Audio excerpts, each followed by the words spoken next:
जय हिंद साथियों। स्वागत है आपके अपने YouTube चैनल ज्ञानगढ़ में। जैसा कि आप सभी जानते थे, हम इतिहास आधुनिक भारत पढ़ रहे थे। आधुनिक भारत के मराठा साम्राज्य की बात कर रहे थे। मराठा साम्राज्य में हमने पढ़ा था कि शिवाजी ने किस तरह से मराठा साम्राज्य का गठन किया और उसे स्वतंत्र राज्य बनाने के लिए प्रयास कर रहे हैं। शिवाजी ने जन्म लिया और छत्रपति शिवाजी की उपाधि धारण कर ली।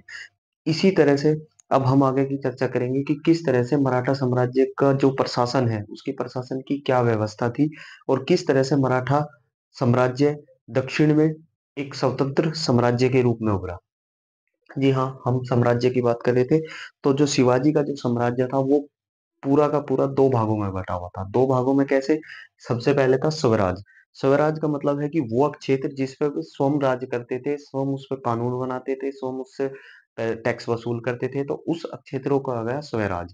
उनका कुछ क्षेत्र ऐसा था जो वैधानिक रूप से आता था मुगल साम्राज्य में। देखो, अगर आप मध्यकालीन इतिहास में बात करेंगे तो जो मुगल साम्राज्य था उसका बहुत बड़ा क्षेत्र था। लगभग तत्कालिक भारत की जो बात करते हैं वो अधीन आता था उस समय मुगल साम्राज्य के। तो इस समय इस तरह से जो कुछ क्षेत्र ऐसा था कि वो था तो मुगल साम्राज्य के वैधानिक रूप से, लेकिन उनसे टैक्स वसूल करते थे कौन? मराठा साम्राज्य। तो इस तरह से हमने समझ लिया पूरा साम्राज्य जो था वो दो भागों में बटा हुआ था। उसके बाद हम बात करते हैं उनके प्रशासन में जो मंत्री थे। पूरा प्रशासन में जो मंत्री सिस्टम था वो कैसा था?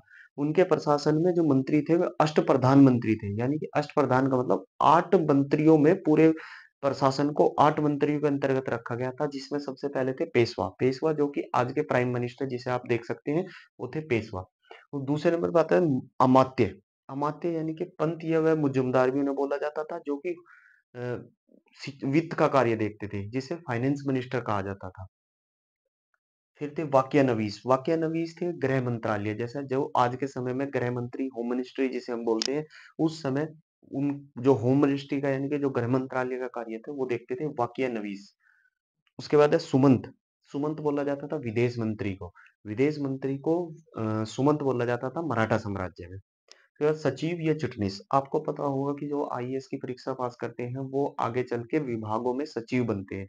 सचिव का कार्य होता है सभी जो पत्राचार होते हैं उनसे संबंधित देख रेख करना, यानी कि पत्राचार का जवाब देना, क्या आदेश जारी करने हैं उस विभाग से संबंधित, तो वो सारा कार्य होता था सचिव का। तो सचिव और चिटनीस इसका उस समय भी वही कार्य था।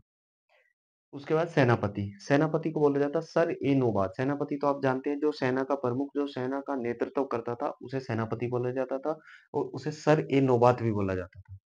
उसके बाद था पंडित राव। पंडित राव का कार्य था सभी धार्मिक गतिविधियों की देख रेख करना, यानी कि धार्मिक गतिविधियों से संबंधित जो भी कार्य देखते थे वो देखते थे पंडित राव। उसके बाद न्यायाधीश। न्यायाधीश का कार्य था न्याय से संबंधित जो मराठा साम्राज्य में कार्य को देखता था उसे बोला जाता न्यायाधीश। ये पूरे का पूरा जो प्रशासन था वो आठ भागों में बटा हुआ था। अब जिस प्रशासन की हम बात कर रहे हैं उसमें सबसे महत्वपूर्ण होता है वित्त वित्त व्यवस्था, यानी कि राजस्व व्यवस्था। यानी कि मराठा साम्राज्य जो इतना जल्दी से विस्तार कर रहा था तो उसके पास राजस्व व्यवस्था क्या थी, कहाँ से उसके पास पैसा आ रहा था, और उनका पैसा लेने का यानी कि टैक्स लगाने का जो तरीका था वो सिस्टम क्या था, उस बात को हम समझते हैं राजस्व व्यवस्था। जी हाँ, राजस्व व्यवस्था में आप देखोगे कि आप जब हमने पढ़ा था शिवाजी के जो पिताजी थे वो एक अहमदनगर के शासक थे। अहमदनगर में एक वजीर थे मलिक अंबर, उनके यहाँ पे कार्यरत थे। तो उन्हीं का प्रभाव, मलिक अंबर के का जो राजस्व का प्रभाव है वो देखने को मिलता है मराठा साम्राज्य में। यानी कि शिवाजी का जो राजस्व व्यवस्था थी उसमें जो प्रभाव देखने को मिलता है वो मलिक अंबर का देखने को मिलता है। उसके बाद इनका जो सिस्टम था वो रेतवाड़ी व्यवस्था पर आधारित था। रेतवाड़ी व्यवस्था का एक अलग टॉपिक है, मैं उसे समझाऊंगा क्या होती है रेतवाड़ी व्यवस्था। तो अभी बस इतना याद रखेंगे कि जो शिवाजी की जो राजस्व व्यवस्था थी वो रेतवाड़ी पर आधारित थी। दूसरा क्या था कि उन्होंने शिवाजी ने क्या करा, सबसे पहले पूरी भूमि की पैमाइश करवाई। भूमि की पैमाइश किससे करवाई? अन्नाजी दत्त।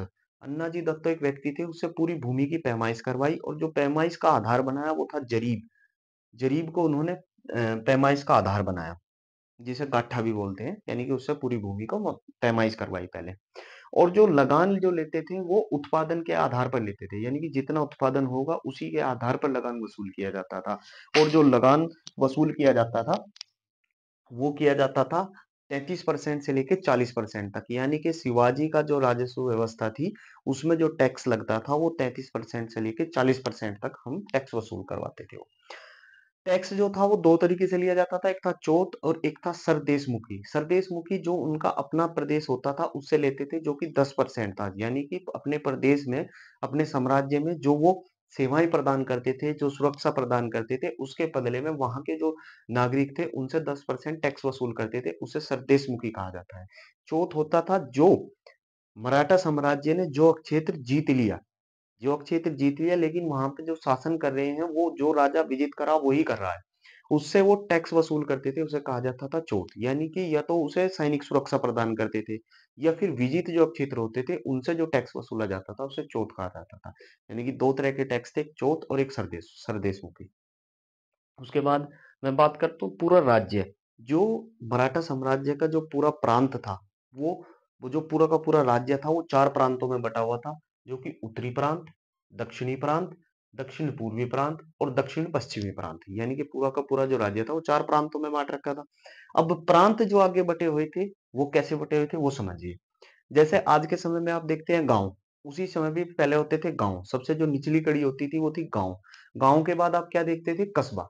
अभी भी देखते हैं ना, गाँव के बाद क्या आता है? कस्बा। तो कस्बे में जो आदमी रहते हैं वो क्या करते हैं? मौज लेते हैं वो।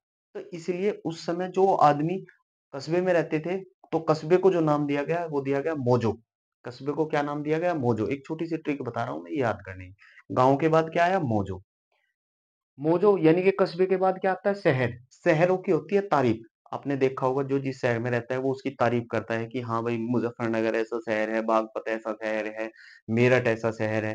तो इसलिए मोजो के बाद जो शहरों को बोला गया वो बोला गया तरफो। क्या बोला गया? तरफो। लिंक जोड़ना कि शहर में जो रहता है तारीफ करता है, यानी कि शहर को क्या बोला गया? तरफो। उसके बाद शहर के बाद क्या आता है? महानगर। आपने देखा होगा कि बड़े-बड़े महानगर हैं जैसे गाजियाबाद, नोएडा, ये महानगर या जनपद जिन्हें हम बोलते हैं, वो जनपदों में और महानगरों में देखने को क्या मिलता है? आपको बड़े-बड़े महल देखने को मिलते हैं। तो इसलिए जनपदों और महानगरों को कहा गया महलों। क्या कहा गया? महलों। और महलों से मिलके यानी कि जनपदों से मिलकर बनता है प्रांत। तो इस तरह से प्रांत, महलों, तुर्फों, मौजों और गाँव, इस तरह से वो प्रांत उनके बटे हुए थे। उसके बाद उनकी सैन्य व्यवस्था की मैं थोड़ी-सी बात करूँ, क्योंकि जो मराठा साम्राज्य इतना सुदृढ़ हुआ, जिसने इतना विस्तार किया, तो शिवाजी की जो सैन्य व्यवस्था थी वो, उसमें जो घुड़ पैदल सैनिक थे उसे बोला जाता था पाइक, और जो घुड़सवार सैनिक थे उसे बोला जाता था पागा। और जो सबसे छोटी कड़ी थी वो तो ये हो गए पैदल सैनिक। सैनिकों के ऊपर होता था हवलदार, हवलदार के बाद आता था जुमलादार, जुमलादार के बाद आता था हजारी, और जो पांच हजारी अधिकारी मिलके एक पंच हजारी अधिकारी उनके ऊपर था। इस तरह से थी उनकी सैन्य व्यवस्था। और हाँ, शिवाजी के पास अपनी नौसेना भी थी जिसका हेडक्वार्टर था कोलाबो में। कोलाबा कोलाबा जगह पड़ती थी, वहां पे उनका हेडक्वार्टर था। हमने समझ लिया, पूरी प्रशासन की व्यवस्था समझ ली, किस तरह से उनके मंत्री थे, अष्टप्रधान मंत्री थे, यानी कि पूरा जो प्रशासन था उनका उन्होंने 8 भागों में विभाजित कर रखा था, सबके अलग-अलग कार्य थे। उनकी राजस्व व्यवस्था देख ली हमने, उनकी सैन्य व्यवस्था देख ली, उनके प्रांत देख लिए, किस तरह से गाँव में बटे हुए थे, गाँव के बाद किस तरह से पूरा प्रोसेस था, यानी कि गाँव, मौजों, तुर्फों, महलों और प्रांतों में बटे हुए थे।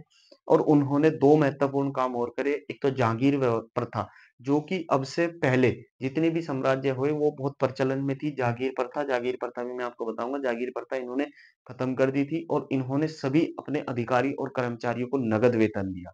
क्या दिया? नगद वेतन। तो इस तरह से हमने समझा कि जो दक्षिण में एक साम्राज्य का गठन हुआ है, जिसे शिवाजी महाराज ने साम्राज्य का गठन किया, जिसे मराठा साम्राज्य कहा गया, उसकी प्रशासनिक व्यवस्था क्या थी। इस तरह से हम मान सकते हैं कि जो शिवाजी थे वो एक राष्ट्र निर्माता में कामयाब रहे, और उन्होंने मराठा साम्राज्य का गठन किया।